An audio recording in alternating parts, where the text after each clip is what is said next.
কুড়ালটাকে আর কত পিটিয়ে পিটিয়ে ঠিক করবি বাবা? ওরও যে অনেক বয়স হয়েছে। তোর বাবার সময়ের কুড়াল এটা, সেই বা আর কত চলবে বল? কি করব বলো মা, ভাগ্য আমাকে এমন জায়গায় এনে দাঁড় করিয়েছে যে কুড়াল তো দূর, কপাল পিটিয়েও আর কাজ হচ্ছে না।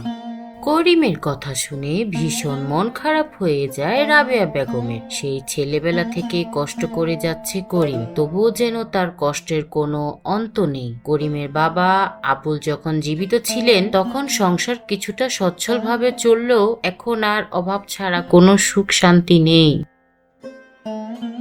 কোন রকমের কুড়ালটা ঠিক করলাম, আমি বনের দিকে যাচ্ছি। আমার ফিরতে কিছুটা দেরি হতে পারে, তুমি কোনো চিন্তা করো না মা। কাঠ সংগ্রহ করে সেগুলো হাটে বিক্রি করে আবার একটু কুড়ালটাকে ঝালাই দিতে যাব। সাবধানে যাস বাবা, তুই না আসা পর্যন্ত আমি কিন্তু তোর পথ চেয়ে থাকবো। তুমি এখন ঘরে যাও মা, আমি বেরোলাম।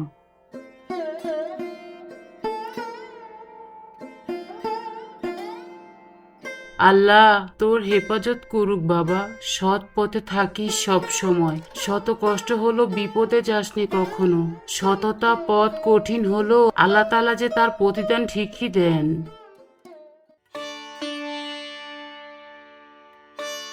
রাজকক্ষে ভীষণ চিন্তিত মুখে বসে আছেন রাজা আর রানী। তাদের চিন্তার একমাত্র কারণ তাদের একমাত্র রাজকুমারী উর্মিমালা। এত বড় রাজ্য, এত ধনী রাজ পরিবার, তবু রাজকুমারীর বিয়ে দেওয়ার মতো একজন সৎ এবং চরিত্রবান মানুষ খুঁজে পাচ্ছেন না তারা। এই নিয়ে যেন চিন্তার শেষ নেই রাজা আর রানীর। মহারাজ, দিন দিন যে আমার ভয় আরো বাড়ছে। আমাদের উর্মিমালা তো আর ছোট নেই, তাকে তো এবার বিয়ে দিতে হবে। আমিও যে এই নিয়ে ভীষণ চিন্তিত রানী, আর তুমি জানো এই ব্যাপার নিয়ে আমি কোনো ত্রুটি রাখছি না। এই এত বড় রাজ্য এমন একজন মানুষ কি নেই মহারাজ, যার কাছে আমরা নিশ্চিন্তে আমাদের মেয়েকে দিতে পারি? এই পর্যন্ত আমি বহু রাজকুমারকে দেখেছি, কিন্তু কাউকেই আমি আমার উর্মিমালার জন্য যোগ্য বলে মনে হয়নি। মহারাজ, আমরা যদি আমাদের রাজ্যের যুবক ছেলেদের কোনো পরীক্ষা নিই, আর যেই ছেলে সেই পরীক্ষায় উত্তীর্ণ হবে তার সাথে রাজকুমারীর বিয়ে দেব।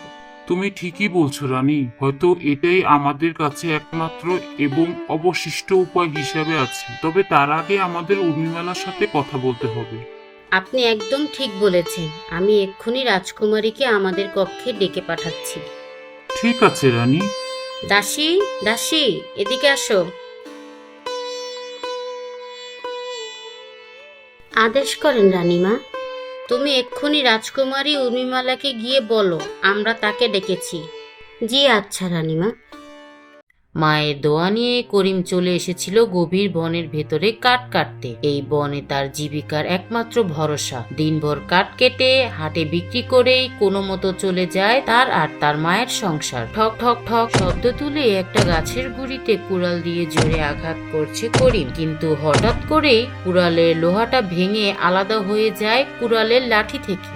হে আল্লাহ, এ কি করলেন আপনি? এই কুড়ালটা যে আমার একমাত্র ভরসা, সেটাও যে একেবারেই ভেঙে গেল। আমি এখন কাঠ কাটবো কি দিয়ে? করিমের বুকটা হঠাৎ করেই ভারী হয়ে গেল। এই কুড়ালটাই ছিল তার বাবার শেষ স্মৃতি আর তার জীবিকার একমাত্র ভরসা। হে আল্লাহ, আপনি তো সব জানেন। আমি তো কখনো কোনো অন্যায় করিনি, তাহলে আমার সাথে বরাবর এমন পরীক্ষা কেন নিচ্ছেন? আমার যে ধৈর্যের বাঁধ ভেঙে যাচ্ছে।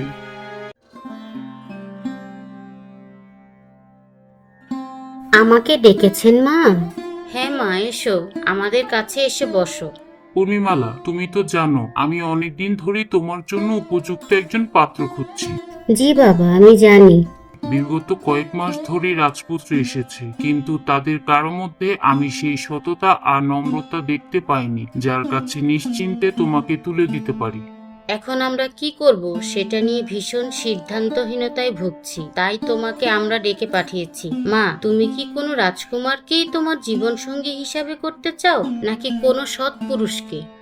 আমি রাজপুত্র চাই না, আমি শুধু একজন মানুষ চাই যে সৎ, পরিশ্রমী আর হৃদয়বান হবে। তুমি কি সত্যি এমনটা চাও মা? জি মা, আমি জানি রাজ্যের ধন সম্পদ দিয়ে সুখ কেনা যায় না। সুখ আসে একজন ভালো মানুষের সাথে জীবন কাটালে।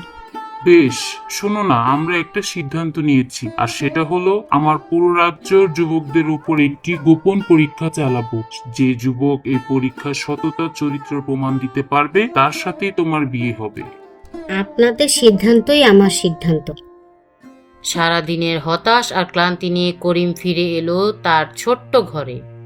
কিরে বাবা, এত তাড়াতাড়ি ফিরে এলি যে? আজ কি তবে আর কাট কাটতে পারলি না? তোমাকে কি বলবো মা, দুঃখ যখন আসে তখন যে চারিদিক দিয়ে আসে। গাছ কাটতে গিয়ে কুড়ালটা একেবারেই ভেঙে গেল।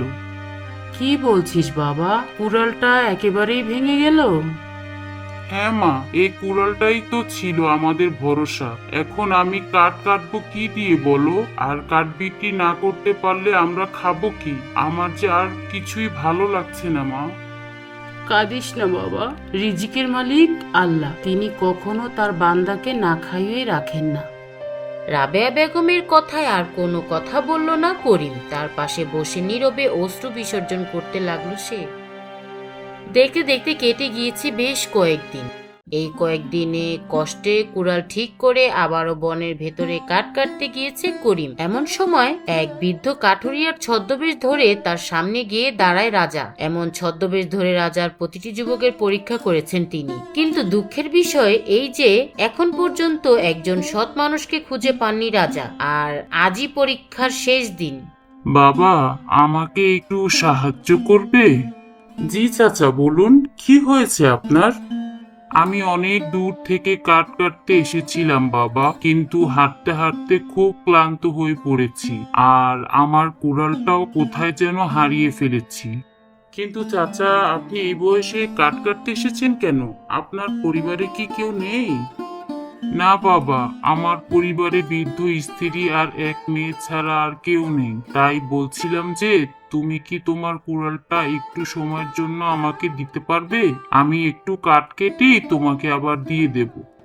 ঠিক আছে চাচা, কিন্তু আমার এই কুড়ালটাও খুব পুরানো, আর এটাই আমার একমাত্র আয়ের উৎস। তবুও আমার এই পুরানো কুড়াল দিয়ে যদি আপনার উপকার হয় তবে আমারও ভীষণ ভালো লাগবে। এই নিন চাচা, আপনি আগে কাঠ কেটে নিন, তারপরে না হয় আমি কাঠ কাটবো। করিমের এই কথা শুনে বৃদ্ধ কাঠুরিয়ার চোখে এক মুহূর্তের জন্য বিস্ময়ের ছায়া দেখা দিল। কারণ এতদিনে এই প্রথম কেউ নিজের একমাত্র ভরসাটুকু অন্যর জন্য ছেড়ে দিতে প্রস্তুত হলো। আর এই ভেবেই ভীষণ খুশি হয়ে গেল রাজা। বাহ, এতদিন ধরে আমি যাকে খুঁজছিলাম তুমিই তো সেই। তুমিই হবে আমার রাজ্যের জামাতা আর আমার একমাত্র রাজকন্যার স্বামী। মানে, আমি যে আপনার কথার কিছুই বুঝতে পারছি না। এরপর এক এক করে করিমের সমস্ত কথা খুলে বলল রাজা। তুমি আর না করো না বাবা, কেবল তুমিই পারো আমার রাজ্য আর আমার রাজকন্যার দায়িত্ব নিতে। কিন্তু মহারাজ, আমি যে একজন সামান্য কাঠুরে, তাতে আমার বা আমার কন্যার কোনো আপত্তি নেই বাবা। ঠিক আছে, তবে মহারাজ, আমার বাড়িতে আমার বৃদ্ধ মা আছে, প্রথমে তার সাথে কথা বলতে হবে আপনার। ঠিক আছে। এরপর সমস্ত ঝামেলা মিটিয়ে করিম আর তার মাকে রাজপ্রাসাদে নিয়ে গেলেন রাজা। তারপর মহা ধুমধাম করে করিমের সাথে তার একমাত্র কন্যার বিয়ে দেন তিনি।